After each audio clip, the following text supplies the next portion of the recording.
राधे राधे सभी को. Today we are going to start our new chapter. Name is Private, Public and Global Enterprises. So class, today we are going to learn about what is private, public and global enterprises. As we already learned in our last chapter that is what is private enterprises. इससे पहले वाले chapter में हम पढ़ चुके हैं कि कितनी फॉर्म ऑफ ऑर्गेनाइजेशन होती हैं या आप कौन कौन सी जॉब जो है वो परफॉर्म कर सकते हैं बिजनेस के अंदर रहकर. तो फर्स्ट वन हमने पढ़ा था प्राइवेट के अंदर हमने क्या क्या पार्ट्स पढ़े थे, जैसे कि सोल प्रोप्राइटरशिप या कंपनी, जॉइंट वेंचर या जॉइंट हिंदू फैमिली बिजनेस. ये ऑलरेडी हमने प्राइवेट एंटरप्राइजेस के अंदर पढ़ लिए थे. बेसिकली प्राइवेट एंटरप्राइजेस क्या होते हैं? That is own and govern by the individual और अ ग्रुप, जो किसी पर्टिकुलर इंडिविजुअल या ग्रुप के थ्रू गवर्न किए जाते हैं या रन किए जाते हैं. That is your private enterprises. And public enterprises that is own and run by a government by partially और होल. एक ऐसा एंटरप्राइज या एक ऐसा फॉर्म ऑफ बिजनेस जिसको गवर्नमेंट के थ्रू रन किया जाता है, चाहे वो कम्प्लीटली हो या कुछ नंबर ऑफ परसेंटेज के बेस पर हो. Next one is your global enterprises. So what is global enterprises? Operate in more than one country. कोई भी ऐसा एंटरप्राइज जिसको एक से ज़्यादा कंपनी में रन या ऑपरेट किया जा रहा है, that is your global enterprises. The Indian economic consists both privately owned and government owned business enterprises, hence our Indian known as mixed economic. Basically India के अंदर दोनों तरीके की जो बिजनेस एंटरप्राइजेज हैं वो रन होती हैं, वेदर प्राइवेट और वेदर गवर्नमेंट. दो तरीके की हमारे यहाँ पर एंटरप्राइजेज रन होती हैं, इसलिए इंडिया को मिक्स्ड इकोनॉमिक बोला जाता है. हम दो इम्पॉर्टेंट रिजोल्यूशन के बारे में पढ़ेंगे. First is industry policy that is 1948 और second industry policy resolution that's come in 1956. Second वाला बहुत ज़्यादा इंपॉर्टेंट है, जिसके थ्रू हमारी सारी एंटरप्राइजेस रन होती हैं, उसके बाद से ही मेन प्रोग्रेस होना स्टार्ट हो.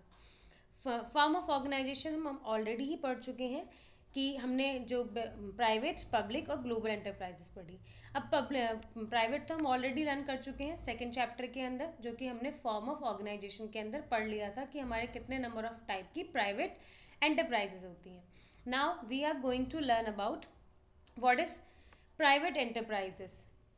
These are the business owned, managed and financed by the private individual or a group. They aim to be earn profit and increase wealth of their owners. Private का मतलब क्या है कि जो individual या group के through खुद से फाइनेंस और मैनेज की जाए, जिसका मेन एम है प्रॉफिट को बढ़ाना और प्रॉफिट को अर्न करना. इसके कुछ टाइप्स हम ऑलरेडी पढ़ चुके हैं, जैसे कि सोल प्रोप्राइटरशिप, जहाँ पर कि सिंगल पर्सन होता है सब चीज़ों को मैनेजर कंट्रोल करने के लिए. Second one is your partnership, जो पार्टनरशिप के अंदर आते हैं, जिसमें कि आप 2 और मोर पार्टनर्स एक साथ आकर किसी एग्रीमेंट के थ्रू अपने प्रॉफिट को शेयर करते हो. देन हमने पढ़ा था joint Hindu family business. Joint Hindu family business में एक कर्ता होता है जो कि सारी चीज़ों को परफॉर्म करता है. बाय बर्थ ही आपको उसकी क्या मिल जाती है? बाय बर्थ से ही आपको उसकी रिस्पॉन्सिबिलिटी या उसकी मेंबरशिप मिल जाती है. देन हमने पढ़ा था प्राइवेट लिमिटेड कंपनी, यानी कि जो कंपनी एक्ट के थ्रू रजिस्टर्ड होती है और पर्टिकुलर नंबर ऑफ पीपल्स के थ्रू रन होती है, जिसमें कि ज़्यादा नंबर ऑफ पार्टनरशिप की कंपैरिजन में ज़्यादा लोग होते हैं. तो ये हम ऑलरेडी चैप्टर 2 में डिस्कस कर चुके हैं. Then now we move forward for public sector enterprises, जिसके बारे में हम फर्स्टली अब लर्न करेंगे. इससे पहले हमने इसके रिगार्डिंग कुछ भी इन्फॉर्मेशन नहीं देखी थी किसी भी चैप्टर में. So what is public sector enterprises? Public से ही क्लियर हो रहा है, मीन्स बेसिकली जो पब्लिक के लिए है. owned and operate by the government to achieve social, economical and strategic objective in addition to earn profit. मतलब एक ऐसा एंटरप्राइज है जिसको गवर्नमेंट के थ्रू रन किया जाता है और जिसका मेन मोटिव क्या क्या अचीव करना है? सोशल, इकोनॉमिक और स्ट्रेटेजिक ऑब्जेक्टिव, और साथ में थोड़ा बहुत प्रॉफिट भी अर्न करना. टाइप ऑफ बिजनेस एंटरप्राइजेस क्या क्या होती हैं? तो उसमें 3 टाइप्स की बिजनेस एंटरप्राइजेस हम पढ़ने वाले हैं. First one is departmental undertaking, public corporation या जिसको सैचुरेटरी कॉर्पोरेशन भी बोलते हैं, और गवर्नमेंट कंपनी. तो व्हाट इज डिपार्टमेंटल अंडरटेकिंग क्या होता है? Directly manage by government department, यानी कि एक ऐसा एंटरप्राइज है जिसको डायरेक्टली गवर्नमेंट रन करे, यानी कि जिसके जो एम्प्लॉयज़ होते हैं वो गवर्नमेंट एम्प्लॉयज़ होते हैं. सारा डिसीजन पार्लियामेंट्स के थ्रू डिस्कस होकर, कोई भी चेंज करना है, कोई भी उसके रिगार्डिंग डिसीजन लेना है, वो पार्लियामेंट में डिस्कस होता है. उसके बाद गवर्नमेंट उस पर कोई एक्शन लेती है, जैसे कि इंडियन पोस्ट सर्विस हो गई, आपके रेलवे हो गए, ये सारे ही एग्जाम्पल क्या हैं, डिपार्टमेंटल अंडरटेकिंग के हैं। देन पब्लिक कॉरपोरेशन और सेचुरेटरी बॉडी, बेसिकली एक ऐसा एंटरप्राइज है जिसको आप पार्लियामेंट से एक्ट बनाकर पास कराते हैं, जिसकी जो पावर्स हैं ऑलरेडी रिटर्न होती हैं, लिमिटेड लिखी हुई होती हैं, autonomous entity on by the government with a managerial independence, यानी कि एक ऐसा आप एंटरप्राइजेस बात कर सकते हैं जिसकी जो लिमिटेशन है वो एक एक्ट में या किसी जैसे हम कॉन्स्टिट्यूशन में हमने कोई एक्ट बनाया उसमें इसको रजिस्टर कर इसकी जो पावर और लिमिटेशन है उनको क्या कर दिया जाता है, रिस्ट्रिक्टेड कर दिया जाता है कि आपको इतने टाइम ड्यूरेशन के लिए वर्क करना है, ये आपकी पावर्स हैं, इसके अंडर रहकर आपको वर्क करना है। ठीक है, एग्जाम्पल्स आपको हैं जैसे ONGC और भेल। Then third one is your government company, register under the company act 2030 के अंदर ही रजिस्टर्ड होती है। Majority shareholder by the government, मतलब इसमें जो नंबर ऑफ शेयर्स ज़्यादा जो होंगे वो गवर्नमेंट के पास होंगे, जैसे 50%, 51% या उससे ज़्यादा गवर्नमेंट के पास, और उससे जो भी कम शेयर होंगे वो किसी भी प्राइवेट एंटरप्राइजेस को दे दिए जाएंगे।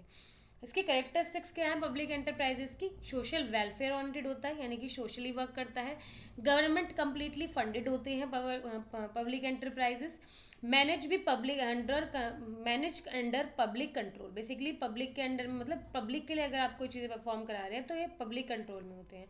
ऑफन एन्जॉय मोनोपोली इन एसेंशियल सेक्टर, मोनोपोली से क्लियर है, बेसिकली इकोनॉमिक का पार्ट है कि इनके कंपटीशन के रिगार्डिंग कोई नहीं होता, जैसे कि रेलवे को सिर्फ गवर्नमेंट कंट्रोल करती है तो कोई और रेलवे के कंपटीशन में नहीं आ सकता है, यानी कि सिंगल मार्केट में अगर कंडीशन देखी जाए तो इनकी ही सारी चीज़ें चलती है। मैंने आपको लिटिल बिट डिफाइन कर दिया था कि व्हाट इज डिपार्टमेंटल अंडरटेकिंग, अब डीपली एक बार पढ़ लेते हैं what is departmental undertaking.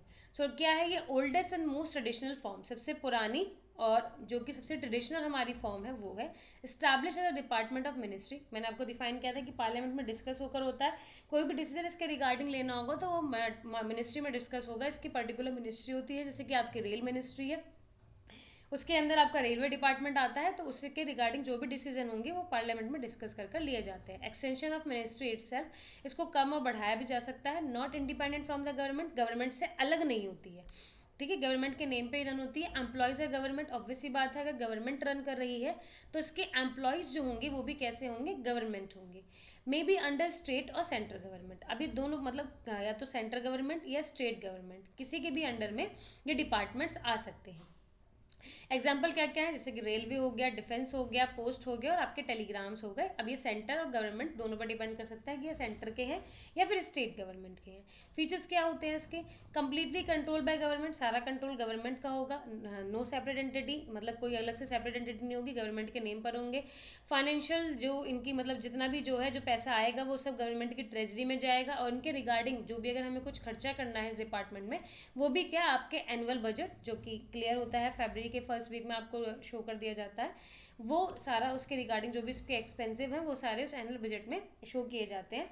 Accountability to ministry, मतलब कोई भी इसका खर्चा जो भी होगा या जो भी इससे इनकम हुई है वो इसकी मिनिस्ट्री में अकाउंटेबल होगी, यानी कि चेक किया जाएगा, और इसके जितने मतलब इसका जो भी अकाउंटिंग होती है, जो भी इसको देखना होता है वो IAS के थ्रू होता है। Employees are treated as a government employees are headed by the IAS। Officer and civil servants, basically कि IAS जो ऑफिसर्स होते हैं और सिविल सर्वेंट्स होते हैं वो इसके सारी चीज़ों को मैनेज करते हैं, देखते हैं कि कहाँ पर क्या अकाउंटेबिलिटी करनी है, कहाँ पे कितने एक्सपेंसेस हुए हैं या कितने हमें और फाइनेंस की रिक्वायरमेंट है। तो ये इसके फीचर्स थे। मेरिट क्या है, इजी फॉर्मेशन है क्योंकि गवर्नमेंट को बनाना है। सेंट्रलाइज कंट्रोल होता है, सेंट्रलाइज मतलब जो पावर है वो गवर्नमेंट के यानी कि एक के ही हाथ में होती है। पब्लिक अकाउंटेबिलिटी होती है, अगर आप गवर्नमेंट यानी कि आप पब्लिक के लिए बना रहे हैं मीन्स आपको पब्लिक को भी सारी चीज़ें शो करनी पड़ेंगी, कहाँ पर क्या खर्च हुआ, कितनी इनकम आपने अर्न करी।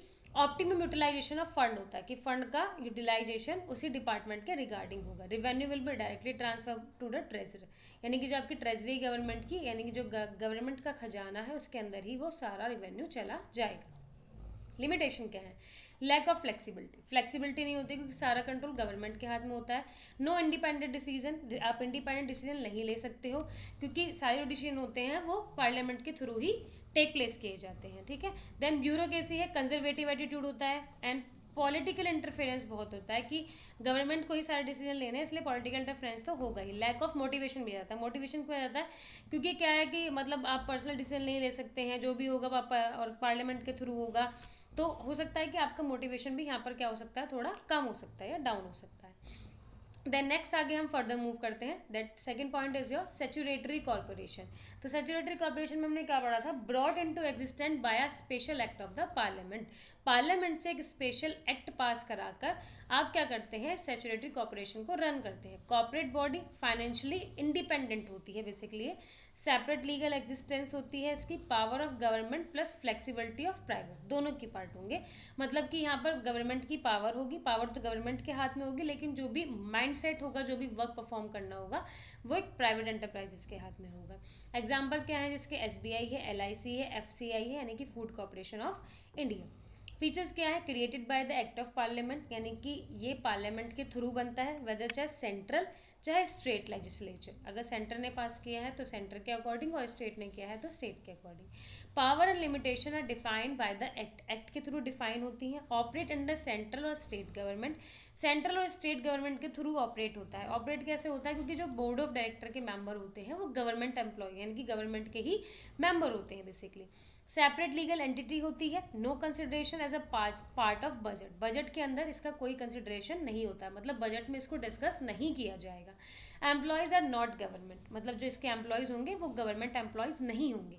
Manage by the board of director that is appointed by the government, मतलब जैसे मैंने आपको ऊपर डिफाइन किया कि बोर्ड ऑफ डायरेक्टर के थ्रू इसको क्या किया जाएगा, मैनेज किया जाएगा, और वो भी कौन अपॉइंट करेगा, गवर्नमेंट ही अपॉइंट करेगी. बेसिकली कि कंट्रोल सारा किसका आ गया, गवर्नमेंट का ही आ गया.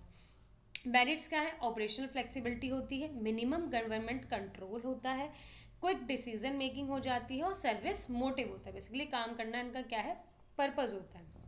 लिमिटेशन क्या है, रिजिड स्ट्रक्चर है, as act as limited power, क्योंकि जितनी नंबर ऑफ पावर आपके एक्ट में लिखी होंगी आप उसी के अकॉर्डिंग इस वर्क को परफॉर्म करेंगे.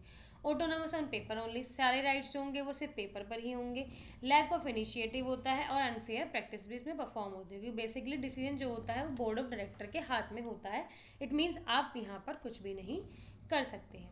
Then next one your topic is, हमने क्या पढ़ा, last is your public sector का जो टॉपिक है लास्ट इज गवर्नमेंट कंपनी, यानी कि ऐसी कंपनी जो कंपनी एक्ट 2013 के तहत बनी हुई है.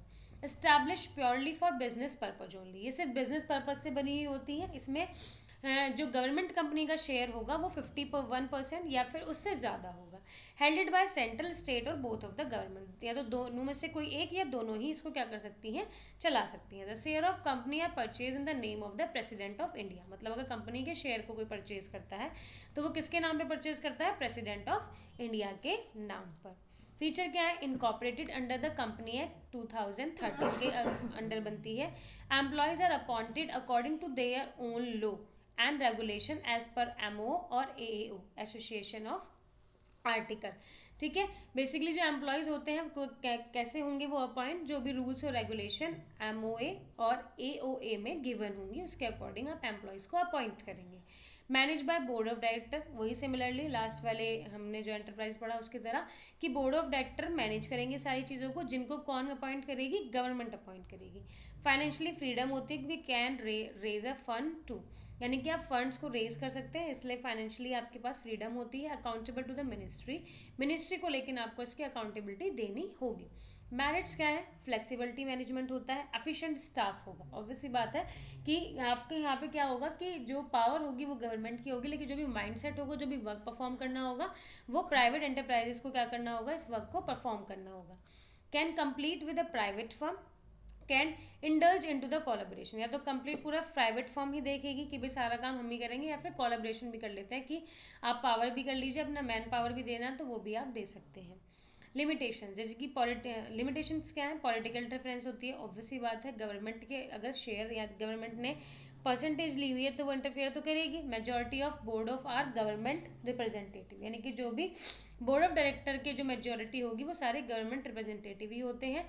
और as similar autonomous only on paper, यानी कि सिर्फ पावर जो है वो आपके सिर्फ पेपर यानी कि रिटन में ही लिखी होती है, अदरवाइज पावर कुछ भी नहीं होती है इनके पास. देन वी मूव फर्दर, हम प्राइवेट पढ़ चुके हैं, पब्लिक एंटरप्राइजेस पढ़ चुके हैं. Then next one is your global enterprises companies, जिसको आप क्या भी बोलते हैं, MNCs, यानी कि multi nationals companies. What is the meaning of multi national, multi means many, and national means company, यानी कि कोई ऐसा कंपनी, ऐसी एंटरप्राइजेज जो एक से ज़्यादा कंट्री में स्टैब्लिश है. It means it refer to the company which operate in a countries having branches in their countries popularly known as MOFA, यानी कि majority owned the foreign affiliations and headquarter located in one country, home country. इसमें क्या होगा कि इस company के number of अलग अलग ब्रांचेस होंगे डिफरेंट डिफरेंट कंट्रीज़ में, लेकिन इसका एक जो क्या कहते हैं हेडक्वार्टर होगा वो उसकी होम कंट्री में होगा जहाँ से वो ओरिजिनेटेड स्टार्टिंग में हुई थी. तो इसके बहुत सारे एग्जांपल हैं, जैसे कि कोको कोला है, सोनी है, रिबोक है या हुंडई है. ये क्या है कि इनके एक पर्टिकुलर होम टाउन्स है जहाँ पर इनकी मेन ब्रांच है. अदरवाइज ये डिफरेंट डिफरेंट कंट्रीज़ में क्या करती हैं, अपने वर्क को परफॉर्म करती हैं. फीचर्स क्या है, ह्यूज कैपिटल होती है, मतलब ऑब्वियसली बात है अगर एक कंपनी कोई एक कंट्री से ज़्यादा कंट्री में अगर कोई फैली हुई है, एस्टैब्लिश रन कर रही है, तो ज़्यादा कैपिटल की रिक्वायरमेंट होगी. एडवांस टेक्नोलॉजी यूज़ करते हैं, फॉरेन कोलैबोरेशन होता है इनके साथ, सेंट्रलाइज कंट्रोल होता है, हेडक्वार्टर के हाथ में ही सारा पावर कंट्रोल होती है, इफेक्टिव मार्केटिंग स्ट्रेटेजी होंगी और एक्सपेंशन होता है, क्योंकि एक्सपेंशन की वजह से ही जो आपकी क्या है कंपनी एक कंट्री से दूसरी कंट्री में क्या कर रही है, रन कर रही है. इसके अलावा ये 3 तो होती हैं. अब मार्केट में 2 और नई आई हैं. First one is your joint venture and second one is your public private partnership, that is PPP और P3, बेसिकली 3P आप बोल सकते हैं उसको. तो जॉइंट वेंचर क्या होता है, 2 firm joint hand for a mutual benefit. जब कोई भी 2 फर्म्स एक साथ अपने म्यूचुअल बेनिफिट के लिए हाथ मिला लेती हैं, that is your joint venture company. A joint venture agreement is made to avoid the conflict at later stage. इसमें क्या होगा, एक एग्रीमेंट आप साइन कर लेते हैं कि हम 2 ईयर्स के लिए, 3 ईयर्स के लिए या इस पर्टिकुलर प्रोजेक्ट के लिए एक साथ हाथ मिला रहे हैं. देन उसके बाद फिर हम अलग हो जाएंगे, या फिर हम ये कर लेते हैं कि हम इतने टाइम पीरियड के लिए क्या कर रहे हैं कि एग्रीमेंट साइन कर रहे हैं कि हम ये सारे जो वर्क है वो परफॉर्म करेंगे, जिससे कि बाद में कोई कन्फ्लिक्ट यानी कि कोई भी डिस्ट्रीब्यूट मतलब कोई भी लड़ाई हमारे बीच में नहीं हो. When four more enterprises join together to establish a new enterprises then it is known as joint venture. या फिर आप 2 लोग मिलकर कोई एक फर्म बना लेते हैं, जैसे कि Maruti and Suzuki. Maruti India की कंपनी है और सुजुकी जापान की है. दोनों ने मिलकर क्या बना दी, मारुति सुजुकी. तो इट मीन्स ये भी क्या है, जॉइंट वेंचर का पार्ट है. फीचर्स क्या है, इंक्रीज रिसोर्सेज को बढ़ाती है, एडवांस टेक्नोलॉजी मिलती है. 2 आइडिया एक साथ मर्ज करते हैं क्योंकि new market and distribution network बढ़ता है. लीड्स टू इनोवेशन की तरफ बढ़ते हैं. स्टैब्लिश ब्रांड नेम, एक नाम बनता है आपका, गुडविल मिलते हैं, क्योंकि जब 2 गुडविल ऑलरेडी होती है 2 को मिलाकर एक गुडविल बनती है. इट मीन्स कि दोनों अपना माइंडसेट लगाते हैं तो आपका मार्केट में और नाम होता है. और दूसरा कि जब आप 2 फर्म एक साथ आती हैं तो आपका जो कॉस्ट ऑफ प्रोडक्शन होता है वो क्या हो जाता है, ऑलरेडी कम हो जाता है. तो this is your joint venture. Then last one is your public private partnership. तो पब्लिक प्राइवेट पार्टनरशिप क्या है, relationship between government and private in the context of infrastructure and other services. Under this, the government public sector play an important role in dealing with the public investment, social obligation, and the private will make use it expertise in operation and innovation. Basically यहाँ पर क्या होगा कि जब government और private किसी particular काम के लिए दोनों हाथ मिला लेते हैं तो उसमें क्या होता है कि प्राइवेट अपनी एक्सपर्टीज़ को यूज़ करता है और गवर्नमेंट अपनी इन्वेस्टमेंट को यूज़ करता है. जैसे कि स्कूल बिल्डिंग्स होती हैं, हॉस्पिटल्स होते हैं, पावर जनरेशन होती हैं, सैनिटेशंस होती हैं. आपने देखा होगा कि पर्टिकुलर आप कॉन्ट्रैक्ट दे देते हैं प्राइवेट एंटरप्राइजेस को कि आप क्या करिए कि हम आपको ये मतलब वो दे रहे हैं और अपने एक्सपर्टीज़ का यूज़ कर एक हमारे लिए कोई बिल्डिंग बनाए या हॉस्पिटल्स बनाए. वो हम क्या करते हैं, पब्लिक प्राइवेट पार्टनरशिप के अंडर इसको करते हैं, मतलब जहाँ पर पब्लिक और प्राइवेट की क्या हो रही है, पार्टनरशिप हो रही है. इट मीन्स हमने इस चैप्टर के अंदर बेसिकली क्या क्या पढ़ा, हमने पढ़ा कि प्राइवेट सेक्टर, पब्लिक सेक्टर और ग्लोबल एंटरप्राइजेस. हमारी जो एक एंटरप्राइजेस होती हैं उनको 3 बेसिस पे डिवाइड किया जाता है. प्राइवेट्स क्या होती है, जिनका मेन मोटिव होता है प्रॉफिट को अर्न करना, ठीक है, और कंपटीशन में पार्ट लेना. पब्लिक सेक्टर एंटरप्राइजेस क्या होते हैं, balance economic growth with social welfare. इनका काम होता है इकोनॉमिक ग्रोथ को बढ़ाना लेकिन सोशल वेलफेयर के साथ, यानी कि इस सोसाइटी का भी ध्यान रखना. एज मैंने आपको लास्ट भी क्लियर किया था कि we are the part of society, so we also have to think about society. हमें सोसाइटी के बारे में भी सोचना है. ग्लोबल एंटरप्राइजेस क्या होती है, यानी कि जो इंटरनेशनल मार्केट में वर्क करे, यानी कि जो ग्लोबली वर्क करती है, जो बड़े लेवल पर वर्क करती है. और मॉडर्न ट्रेड में अगर इंक्लूड किया जाए प्राइवेटाइजेशन को तो उसमें 2 और पार्ट एड ऑन हुए हैं, that is your public private partnership and joint venture, वो हम ऑलरेडी डिस्कस कर चुके हैं कि जहाँ पर पब्लिक और प्राइवेट दोनों एक साथ मिलकर पार्टनरशिप करती हैं। आई होप आपको ये चैप्टर कम्प्लीटली क्लियर हो गया होगा कि हमने इस चैप्टर के अंदर क्या पढ़ा। So do like, share, comment and subscribe to my YouTube channel and next video के लिए वेट करें।